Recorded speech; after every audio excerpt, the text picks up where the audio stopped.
Donald Trump posted another 30 times between 1 and 8 p.m. I'm going to start with the memes. Donald Trump ages in reverse. Donald Trump gets younger. Same guy, even more energy now. We made America great again. The reunion. It was the calm before the storm. Looks like the Sea of Hormuz there. Space Force. Yep. Just playing video games with people's lives. And what a difference. He also posted a ton of pictures of himself. Like this one. And this one. And this one. And this one. And this one. There's one. And that one. Yes. But strangely enough, not this one where President Xi put Donald Trump in a smaller, shorter chair than him. By the way, if you don't follow my friend, Happy Mom and Grandma, love her content. She goes through all of Donald Trump's emails and Truth Social posts so that we don't have to. She's also just like a lovely human being. I actually want to talk about Trump's crash out and China and how it relates to his cognitive decline and his persistent state of being a malignant narcissist. Right? Because I actually think it's quite important. I put out a video yesterday, day before, about Donald Trump's performance in China, how it was a humiliation ritual for Trump and it made all of America look incredibly weak. Trump took a sip of alcohol. If you don't know, he doesn't drink any alcohol because his brother died from complications from alcoholism.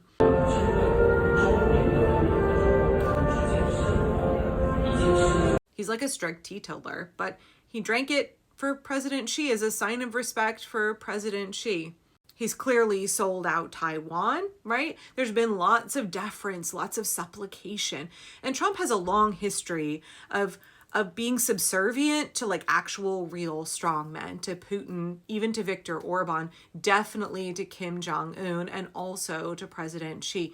He wants to be like these guys. He wants to hang with the big boys and he just can't. So he's that awkward person on the perimeter who's like, hey guys, am I cool enough to sit at this table with you? And they're just laughing at him. Chinese journalists noticed something about Trump that his own supporters haven't. The moment he landed in Beijing, a completely different person showed up. The South China Morning Post published a piece specifically about Trump's social media during his China trip. And here's what they found. Donald Trump normally posts 30 times a day. Attacks, insults, chaos, trade war threats, all that from his phone. He landed in Beijing and posted 10 times in 2 days. Every single post was soft, complimentary, almost scripted.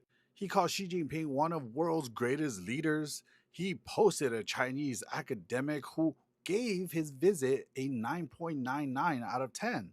After their state banquet, he posted that America could have a ballroom like China's. He said Xi Jinping congratulated him on so many tremendous successes. Now, think about that. This is the same guy who calls China the enemy, slaps them with tariffs, called COVID the Chinese virus, and said that they were stealing American jobs. That guy completely just disappeared the moment he stepped off the plane in Beijing. These journalists pointing this out, it really matters. The version of Trump that China gets, calm, respectful, almost differential, is not the version his own base sees. And the Chinese press is watching that gap very carefully. So my question is which one is the real Trump? The chaos guy posting from Mar-a-Lago, or the guy who gets quiet and well-behaved the second he sits across from Xi Jinping? This whole thing where Donald Trump brought all of his corporate CEO buddies, Elon Musk, and a whole entourage, conflict of interest of private investors, of CEOs with him to China, that was just the most humiliating thing for Trump, and I think that he knows it on some level. Would the US defend Taiwan if it came to it? I don't want to say that. I'm not going to say that. There's only one person that knows that. You know who it is? Me. I'm the only person. That question was asked to me today by President Xi. I said, I don't talk about those. He asked you today. He asked you if you would send troops, if you would defend. He asked me if I defend them. I said, I don't talk about that. You tell him that. I don't talk Did you talk to him? Right, thus crash out. Or alternately, he's desperately trying to prove, look, you guys, President Xi and I are on the same level, right? We're both the same we're both equally powerful. It's just like pure copium, pure copium. Don Jr. may be the one with the blow problem, but Donnie Dwindles is the one mainlining copium, like on the regular. Now, it's a little bit cathartic for all of us to laugh at his Truth Social posts, right? But the reality is that he is a malignant narcissist with dementia who is in the Oval Office, who is the president of the United States, causing tremendous harm. And as his cognitive state deteriorates, as his hippocampus just turns to like pure dust, right? As he is no longer able to have the kinds of like very limited ability to constrain himself that he had before, it's a real risk to all of us, not just because he has the nuclear codes, but because he's having relationships, he's forging deals with other countries. I saw an analyst the other day who was talking about how Donald Trump likes to have a conversation and then come out of it and like he'll hear a little tidbit here, a little bit there, and whether it's because of his dementia or just his grandiosities, he'll come out and be like, we made a deal, we have a deal, and here's the conditions of it. And the other party is like, we don't fucking make a deal, we don't know what you're talking about. He has tremendous power, and that's very, very concerning. It was already concerning when we knew that he was a malignant narcissist who enjoyed inflicting suffering and pain. It was deeply concerning when he got reelected, but over the last year, almost and a half, as we've watched his steady decline, it's become truly alarming to see that this man is able to make incredibly impactful decisions for hundreds of millions of people, and that not a single fucking Republican is stopping him. Keep in mind, if our government were functioning properly, if the Republicans were not collaborators with Donald Trump and his fascist takeover of this country, they would have checked his power. He would have been impeached more than 24 times by now and removed from office. Mike Johnson and John Thune and all of the Republicans are knowingly, consciously choosing to allow a demented narcissist to stay in the White House when he has committed many, many impeachable offenses. Likewise, the members of his cabinet who should have invoked the 25th Amendment, they're not going to do so. All of these guys know what Donald Trump is. They know what's going on. They know the risk to everybody, and they don't care because they're all getting really fucking rich right now off of all of the blatant, overt corruption that exists in our government. And then the ideologues like Mike Johnson, they are still hopeful that this will somehow turn into their Christo-fascist theocratic state, or it'll bring about the second coming of Jesus, or the technocrat bros think that they'll get techno-feudalism at the end of all of this, right? Whatever their vile plans are, they're willing to let Donald Trump do whatever he's doing now in pursuit of their own personal profit and their own twisted, warped ideologies. Are you concerned about the president's mental well-being? Oh, 100%.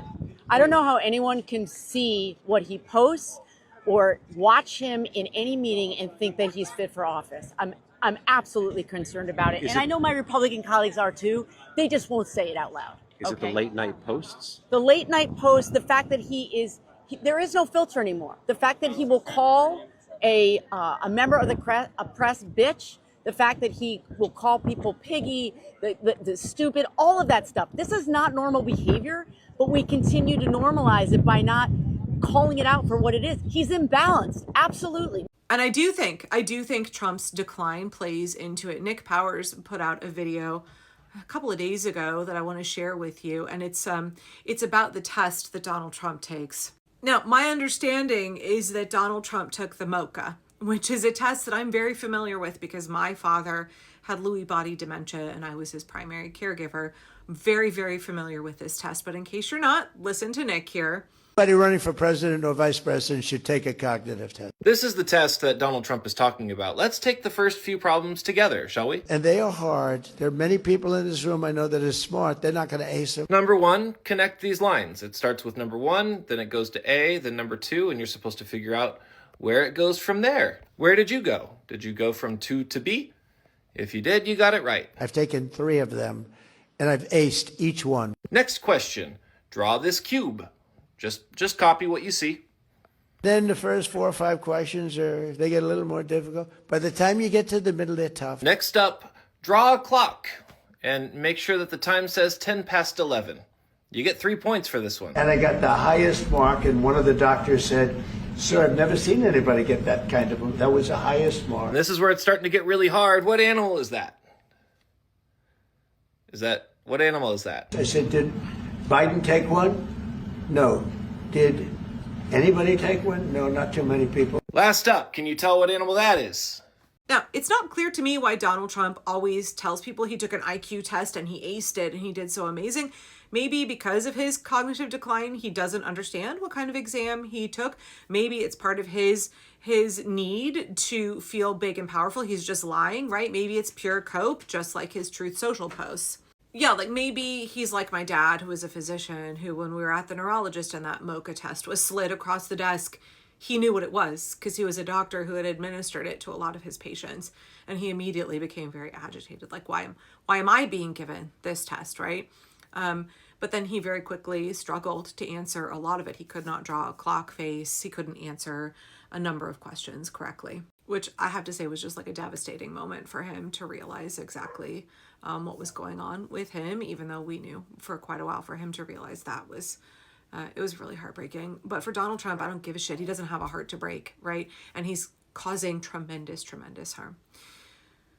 So when we're looking at what is going on with him right now, the kind of subservience he's showing to China, also that he's been showing to Putin all along, because he's a Russian asset, because Putin's got dirt on him, because he just wants to be liked by Putin, right? And to be respected by Putin, which will never happen, right? So he's manipulated by Putin and Xi and Bibi and everybody else because he's so fragile on some level, because he's that kind of narcissist who just needs approval from everybody, right?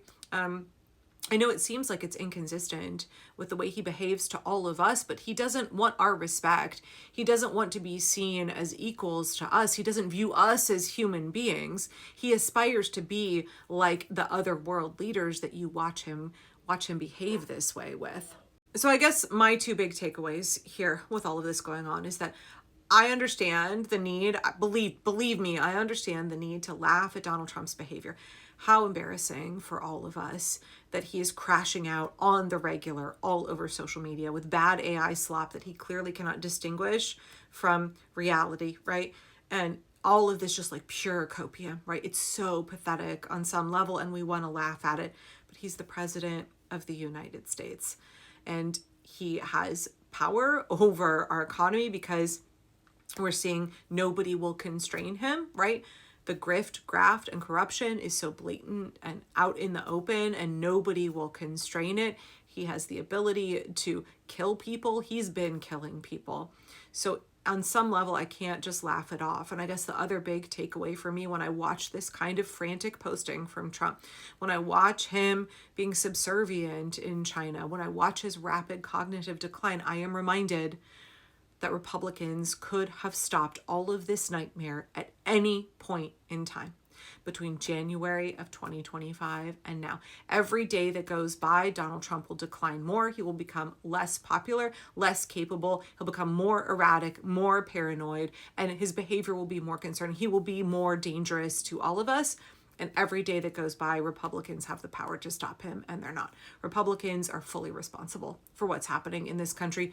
They aren't just standing passively by, they are enabling it. They are facilitating the fascist destruction of the United States of America. And we all have to understand that's the reality of the situation. The remedy for that, massive, massive voter turnout. They're trying to gerrymander. They're trying to disenfranchise voters every way that they can because they know that they're undemocratic. They know that they're the party of unfreedom. So it's up to us to have massive turnout. Too big to rig. We have to be like Hungary, 80% turnout at the ballot box. Republicans must be removed from power. They must be held accountable for all of the corruption, law breaking, and harm that they have caused and contributed to and allowed Donald Trump to carry out. We must accept nothing less as the American people than Republicans being voted out of office and facing justice.